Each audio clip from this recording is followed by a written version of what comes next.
Meow! This is Huples' cat. This is me reading part 1 of a pamphlet called The Hydrogen Bomb, which was published in 1957 on behalf of Her Majesty's Stationery Office in England, and they cost 9p. That is 9 old pennies, not new pennies. The copyright is reserved to the Crown, so I'm hoping Charles III is happy with me doing this. Page 2, a quote from Sir Winston Churchill.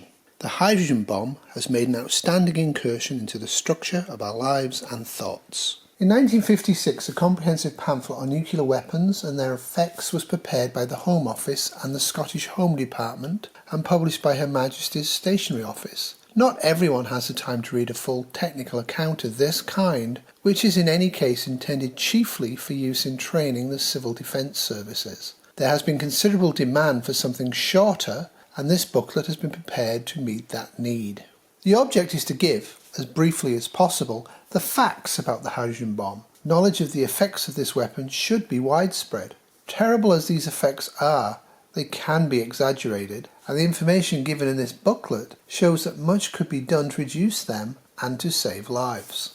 This is not intended to serve as a comprehensive manual of instruction to the householder about the steps he could take to help himself and his family should war come.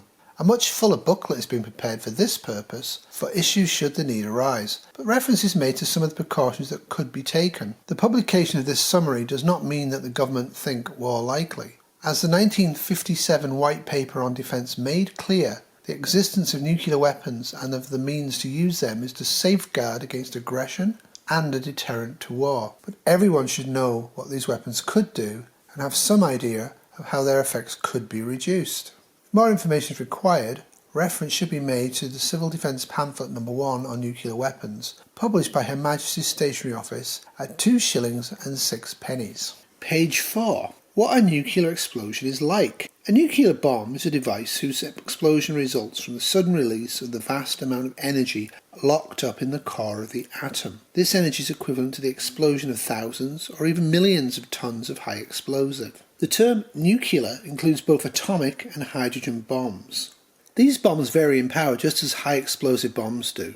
The atomic bomb dropped on Nagasaki in Japan at the end of the last war had a power of 20,000 tons or 20 kilotons of high explosive. In a future war, hydrogen bombs with a power of 10 million tons or 10 megatons of high explosive or more might be used. For the purpose of this booklet, a 10 million ton bomb has been assumed. We shall see that such an increase in the size of these terrible weapons does not bring a corresponding increase in their destructive power. When a nuclear bomb explodes, its contents are transformed into a white-hot, radioactive ball of gas, the fireball, with a temperature as hot as the sun's interior.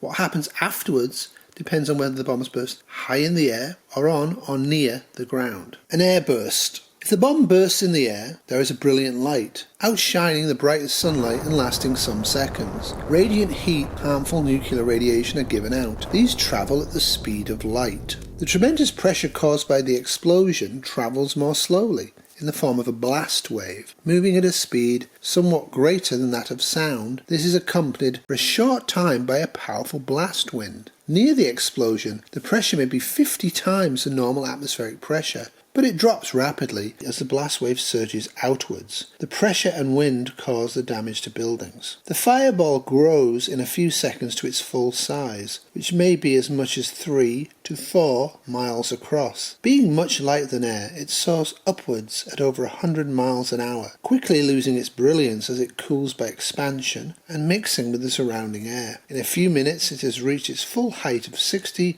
to 100,000 feet and turned into the familiar mushroom-shaped cloud. As it rises, the fireball sucks in particles of dust and droplets of water from the surrounding air. Drawn up into the cloud, these mix with the products of the explosion and become radioactive. The mixture is mostly carried into the upper air where its radiation can do no harm. The cloud gradually thins out and drifts downwards. Its radioactive particles eventually fall to the earth, but in the case of an airburst, they are so small and so widely dispersed that by the time they come down, days, months or even years later, almost all of their radioactivity has been given off. A ground burst. If the burst is on or near the ground, the heat and blast effects are slightly reduced, but the danger from radioactive particles is much greater. The force of the explosion may result in a crater about a mile across and up to 200 feet deep, from which hundreds of thousands of tons of earth, stones, and other surface material are ejected. All the matter in contact with the fireball becomes highly radioactive. As the fireball rises, it sucks up into the mushroom cloud most of this radioactive material, together with the dust and heavier particles, which may become contaminated by contact with the radioactive material from the bomb itself.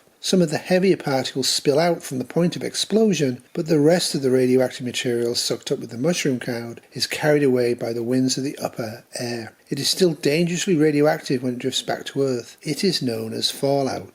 This has been a Wolfie Terrier production 2022.